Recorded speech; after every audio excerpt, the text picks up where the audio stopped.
إن الحمد لله نحمده ونستعينه ونستغفره ونعوذ بالله من شرور أنفسنا ومن سيئات أعمالنا من يهده الله فلا مضل له ومن يضلل فلا هادي له وأشهد أن لا إله إلا الله وحده لا شريك له وأشهد أن محمدا عبده ورسوله يا أيها الذين آمنوا اتقوا الله حق تقاته ولا تموتن إلا وأنتم مسلمون يا أيها الناس اتقوا ربكم الذي خلقكم من نفس واحدة وخلق منها زوجها وبث منهما رجالا كثيرا ونساء واتقوا الله الذي تساءلون به والأرحام إن الله كان عليكم رقيبا يا أيها الذين آمنوا اتقوا الله وقولوا قولا سديدا يصلح لكم أعمالكم ويغفر لكم ذنوبكم ومن يطع الله ورسوله فقد فاز فوزا عظيما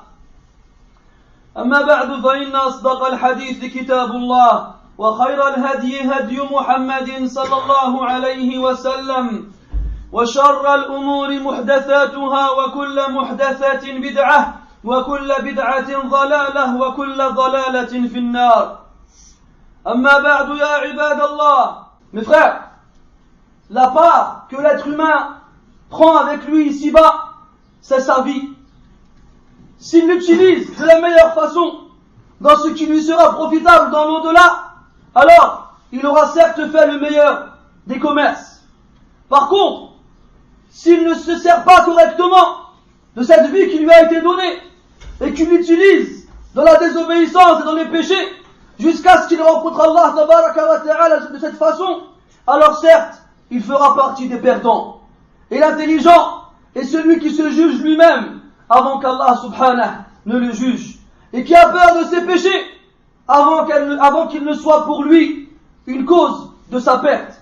Ibn Mas'ud radiyallahu anhu disait: le croyant voit ses péchés comme si c'était quelqu'un qui était assis sous une montagne qui s'apprêtait à s'effondrer sur lui.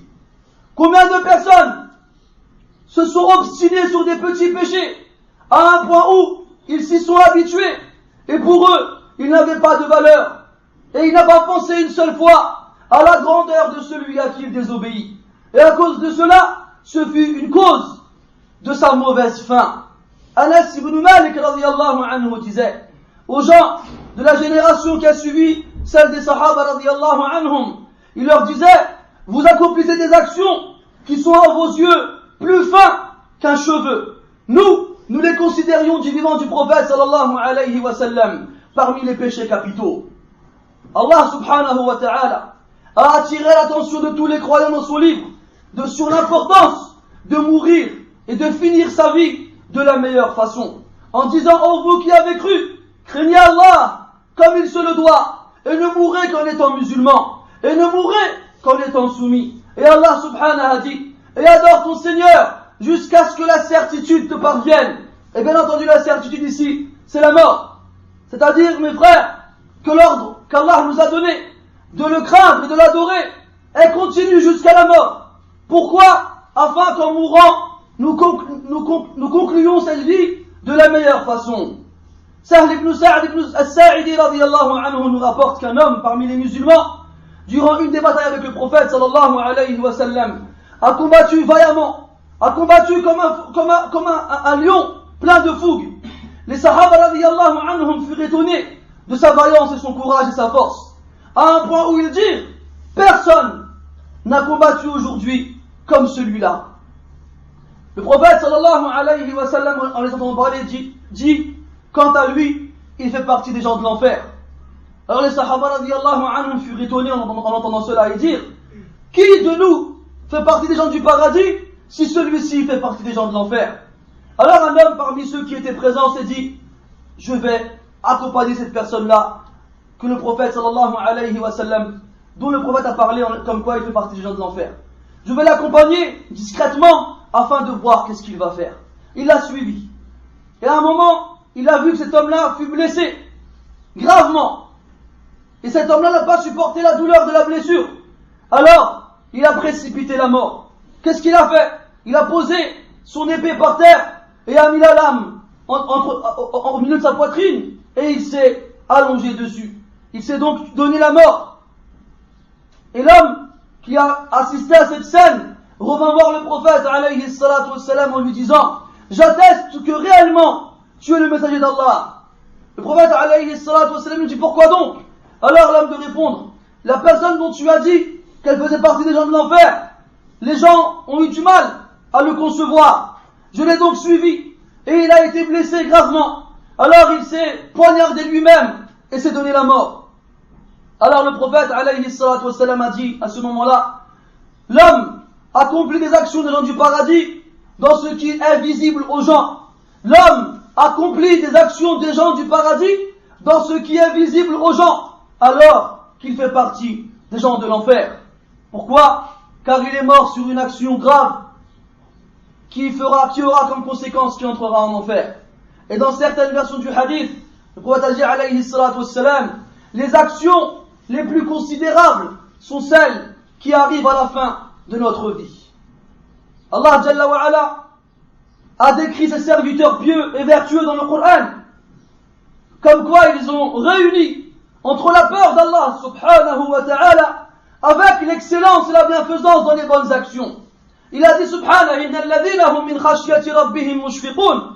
Ceux qui sont craintifs, ceux qui sont pleins de la crainte de leur Seigneur, walladhina hum bi ayati rabbihim yu'minun, et ceux qui croient aux signes de leur Seigneur, walladhina hum bi rabbihim la yushrikun, et ceux qui ne font pas d'association envers leur Seigneur, walladhina yu'tuna ma ataw wa qulubuhum wajila, et ceux qui donnent ce qu'ils ont et leur cœur frémit de peur, annahum ila rabbihim raji'un, à l'idée de savoir qu'ils reviendront vers leur Seigneur. Ulaika yusari'una fil khayrat wa hum laha sabiqun. Voici ceux qui se précipitent dans le bien et qui se livrent concurrence dans cela.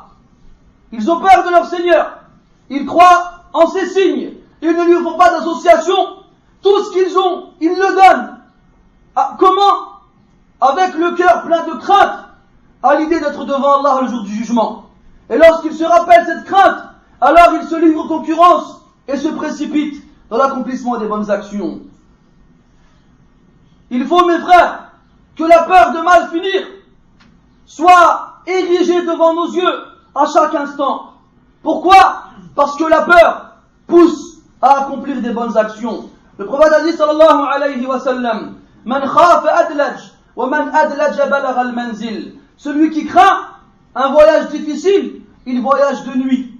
D'accord? Ça c'est une métaphore que le prophète a donnée alayhi salatu wassalam et qui concerne les gens vivant dans des contrées désertiques où il fait extrêmement chaud.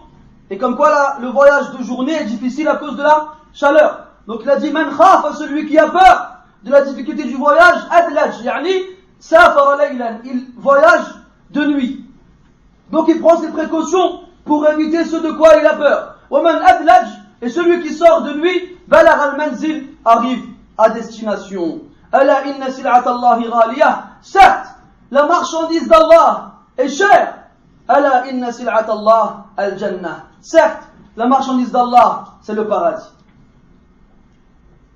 Et lorsque la mort de quelqu'un arrive et qu'il s'apprête à quitter ce bas monde, il se doit à ce moment-là de faire basculer l'espérance sur la crainte au moment où il sait que son âme ne va pas tarder à le quitter. Pourquoi? Afin d'avoir envie de rencontrer Allah subhanahu wa ta'ala. Car celui qui a envie de rencontrer Allah, Allah azza wa jal a envie de le rencontrer. Et le prophète a dit alayhi salatu wassalam: la yamutanna ahadukum illa wa huwa yuhsinu dhanna billahi azza wa jal. Que personne d'entre vous ne meure sans avoir une bonne opinion envers Allah subhanahu wa ta'ala.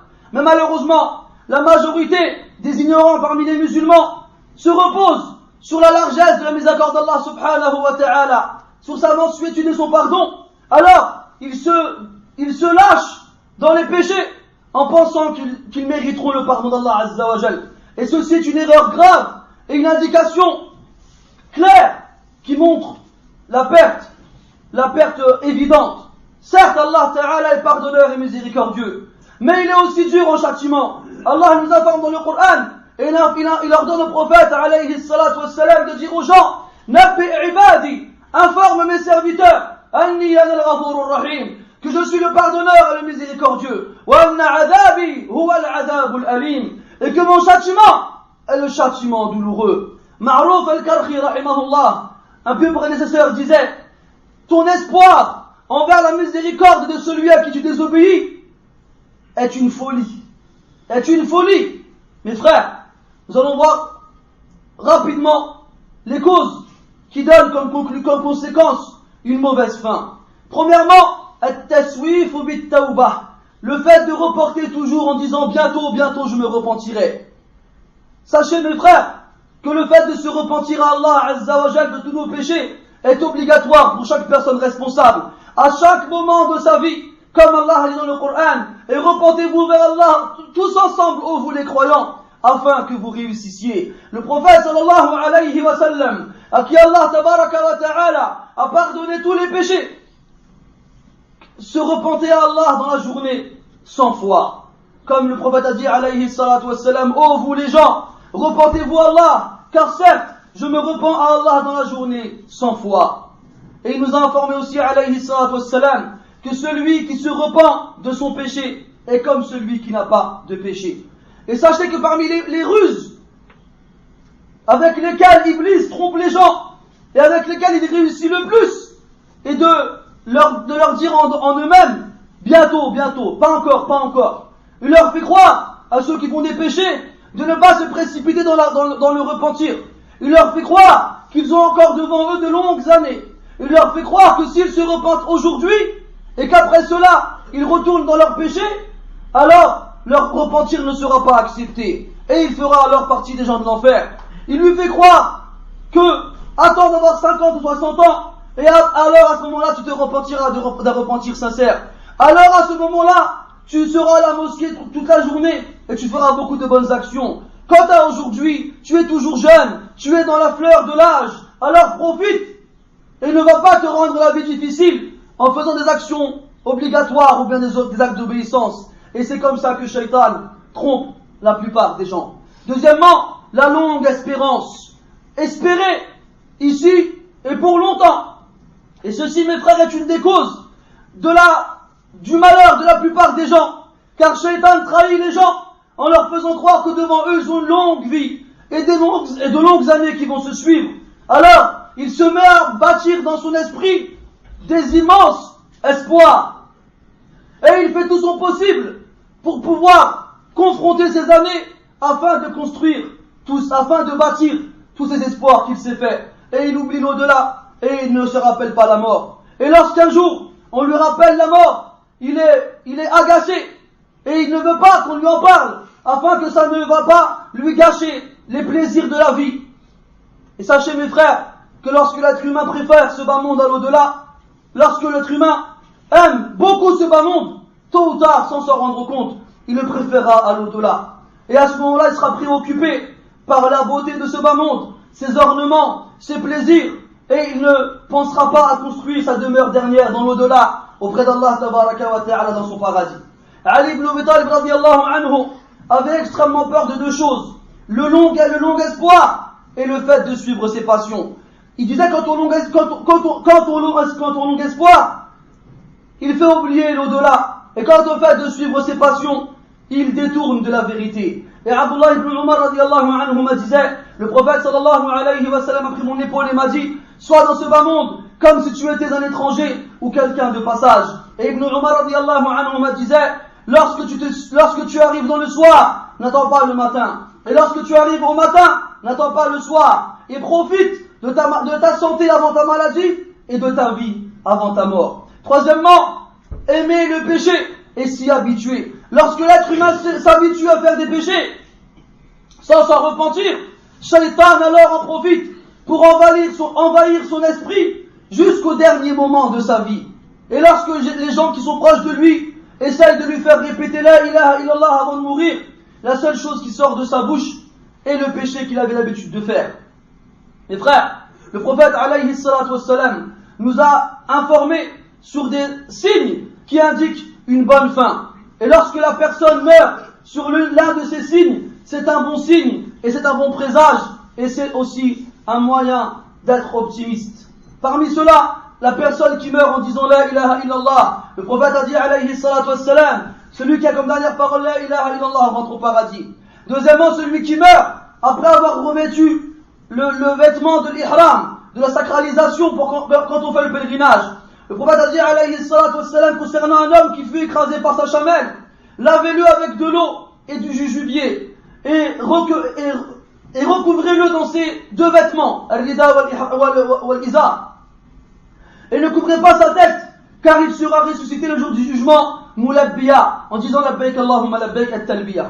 Et Hudayfa radiyallahu anhu nous rapporte que le prophète sallallahu alayhi wa sallam a dit, celui qui dit la ilaha illallah en recherchant le visage d'Allah et en mourant ainsi, il rentre au paradis.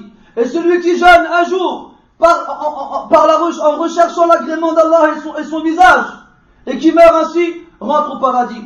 Et celui qui fait une aumône en recherchant le visage d'Allah et qui meurt ainsi, il rentre au paradis. Quatrièmement, le fait de mourir en défendant une des quatre choses suivantes. Le prophète a dit alayhi salatu wassalam, celui qui est tué en défendant ses biens est martyr. Et celui qui est tué en défendant les siens est martyr. Et celui qui est tué en défendant sa religion est martyr. Et celui qui est tué en défendant son sang, et sa propre personne, meurt martyr. Cinquièmement, le fait de mourir en patientant et en espérant la récompense lorsqu'on est touché par une des maladies graves que le prophète a désigné alayhi salatu wassalam. Parmi elles, la peste, la pleurésie qui est une maladie qui touche les poumons, le fait de mourir d'un mal de ventre, et enfin la tuberculose. Le prophète sallallahu alayhi wa sallam a informé que ces personnes-là étaient, lorsqu'elles mouraient ainsi, mouraient martyrs. Sixièmement, la femme qui meurt en donnant vie, en donnant naissance à son enfant. Le prophète sallallahu alayhi wa sallam a dit, la femme qui est tuée par son enfant en accouchant meurt martyr, et le jour du jugement, son enfant la tirera vers le paradis. Septièmement, celui qui meurt noyé, brûlé, ou bien sous un effondrement. Jabir ibn Atik radiyallahu anhu nous informe que le prophète sallallahu alayhi wa sallam a dit, il y a 7 martyrs en dehors de celui qui meurt dans le champ de bataille. Celui qui meurt suite à la peste, celui qui meurt noyé, celui qui meurt suite à la pleurésie, celui qui meurt suite à un mal de ventre, celui qui meurt brûlé, celui qui meurt sous les décombres, et la femme qui meurt en accouchant. Toutes ces personnes-là meurent martyrs. Huitièmement, le fait de mourir la nuit du vendredi, c'est-à-dire le soir du jeudi, ou bien la journée du vendredi. Abdullah ibn Amr ibn As radiyallahu anhu nous informe que le prophète sallallahu alayhi wa sallam a dit, il n'y a pas un musulman qui meurt le jour du vendredi ou bien la nuit du vendredi, sans qu'Allah ne le préserve de l'épreuve de la tombe. Neuvièmement, le musulman qui meurt en ayant le front plein de sueur. Le prophète sallallahu alayhi wa sallam a dit, le croyant meurt avec de la sueur sur le front. Mes frères, sachez que parmi les plus grandes causes et les plus profitables à clôturer sa vie de la meilleure façon, c'est la crainte d'Allah tabaraka wa ta'ala. Lorsqu'on est seul ou en public, lorsqu'on est seul et en public, et aussi le fait de s'accrocher à ce qui a été prêché par le prophète sallallahu alayhi wa sallam. Ceci est certes le chemin de la préservation. Et il faut faire extrêmement attention aux péchés, quelle que soit leur taille, grands et petits. Les grands péchés amènent à la perte, et les petits péchés, lorsqu'on récidive sans se repentir, se transforment en grands péchés. Et le fait de faire énormément de petits péchés sans s'en repentir rouille le cœur et amène à la cécité du cœur. Le prophète sallallahu alayhi wa sallam disait, prenez garde aux péchés dénigrés, prenez garde aux péchés dénigrés. C'est comme un peuple, c'est comme un groupe de personnes qui sont en voyage et qui s'arrêtent dans une vallée et se séparent afin de chercher du bois. Chacun d'entre eux vient avec une brindille. Un il vient en pose une, un autre il vient en pose une autre, et un autre il vient en pose une autre, jusqu'à ce qu'ils aient assez de bois pour allumer un feu et faire cuire leur pain. Et les péchés dénigrés, lorsque celui qui les accomplit sera puni par elle, il court à sa perte. Aussi mes frères, parmi ces causes qui nous aident à clôturer notre vie de la meilleure façon, se rappeler d'Allah tabaraka wa ta'ala le plus possible. Et quand on dit se rappeler d'Allah, évoquer, citer, faire bouger sa langue en se rappelant d'Allah subhanahu wa ta'ala. Celui qui fait cela le plus possible et qui clôture avec ceci toutes ses actions alors il s'habituera à se rappeler d'Allah subhanahu wa ta'ala. Et alors, il aura comme dernière parole avant de mourir, La ilaha illallah. Et à ce moment-là, il aura donc droit à cette bonne nouvelle que le prophète a faite, alayhi salatu wassalam, aux croyants. Cette bonne nouvelle qui est que celui qui aura comme dernière parole, La ilaha illallah, rentrera au paradis. نسأل الله تبارك وتعالى أن يوفقنا لتقواه وأن يوفقنا للمداومة على ذكره وشكره وحسن عبادته. اللهم اجعل آخر كلامنا من الدنيا شهادة أن لا إله إلا الله وتوفنا وأنت راض عنا غير غضبان. اللهم اجعل خير أعمالنا خواتمها وخير أعمالنا أواخرها وخير أيامنا يوم نلقاك وأنت راض عنا يا أكرم الأكرمين. اللهم اغفر للمسلمين والمسلمات والمؤمنين والمؤمنات الأحياء منهم والأموات إنك سميع قريب مجيب الدعوات. سبحانك اللهم وبحمدك أشهد أن لا إله إلا أنت نستغفرك ونتوب إليك. وصلى الله وسلم وبارك على محمد وعلى آله وأصحابه أجمعين.